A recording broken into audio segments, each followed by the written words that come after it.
రైతు బంధు తీసుకువస్తే దాన్ని కూడా కొనసాగించడం లేదన్నారు. కాంగ్రెస్ ప్రభుత్వ వైఫల్యాలపై ఎప్పటికప్పుడు పోరాడుతూనే ఉంటామని చెప్పారు. ప్రజలు అధైర్యపడవద్దని డబుల్ స్పీడ్ తో తిరిగి అధికారంలోకి వస్తామన్నారు కేసీఆర్. నేను ఇలా వచ్చింది రాజకీయాల కోసం కాదు, కాబట్టి దయచేసి మీ అందరిని కోరేది, ప్రజలు ఎప్పటివరకైతే మన హక్కుల మీద న్యాయమైన పోరాటాలకు సిద్ధంగా లేకపోతే బొండిగా విసికెత్తారు తప్ప మనకు న్యాయం జరగదు. అందుకని మీ అందరినీ కూడా ఇలా సభలో ఉన్న వాళ్ళను, టీవీలో నా ఉపన్యాసం వింటున్న వాళ్ళను మీకు దండం పెట్టి నేను చెప్తా ఉన్నా, నేను మీ బిడ్డను. 15 ఏళ్ళు పోరాడి సాగు నోట్ల తలకాయ పెట్టి చివరికి సాగు ధరదాకా పోయి ఈ తెలంగాణ తెచ్చింది నేను. అందుకే నాకు గర్జు ఉంటుంది, ఫికర్ ఉంటుంది, తన్లాట ఉంటుంది, నాశనం కావద్దనే తపన ఉంటుంది. దీన్ని అర్థం చేసుకొని ఎప్పుడు యాక్షన్ కార్యక్రమాలకు పిలిపించినా ప్రభుత్వం యొక్క దమన నీతిని ఎండగట్టి రేపు చేయాలి, చాలా చేయాల్సి ఉంటుంది. ఇవాళకి ఇట్లా మోపు చేసిన కరెంటు రేపు ఇస్తారా? మార్చిలో, ఏప్రిల్లో, మే నెలలో ఇస్తారా?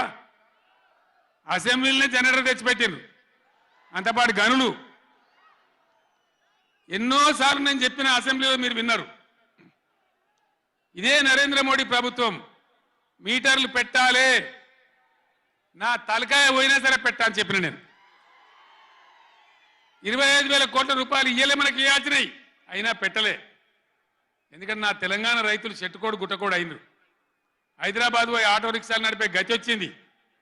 కాబట్టి వీళ్ళు మళ్ళీ ఒక దరికి రావాలి, పల్లెలు పచ్చబడాలి, రైతాంగం బాగుంటే అందరికి పని దొరుకుతుంది, చిన్న రైతు పెద్ద రైతు అందరు బతకాలని చెప్పి ఎంత మంచిగా వచ్చేది రైతు బంధు, ఎంత బ్రహ్మాండంగా వచ్చేది. మీ బ్యాంకులో పడి టింగు టింగుమని మీ ఫోన్లు మోగుతుండే.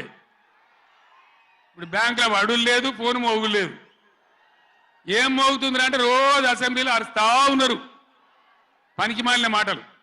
అంతే కదా, మీరందరూ చూస్తున్నారు కదా. ఏం భయపడకుండా ఏం కాదు, మళ్ళా మనమే వస్తాం, అన్నీ చేసుకుందాం, ఏం కానీయం తెలంగాణను. ఈ మధ్యలో కూడా వీళ్ళు దుర్మార్గం చేస్తే కొట్లాడదాం, పోరాడదాం, మన హక్కుల కోసం నిలబడదాం.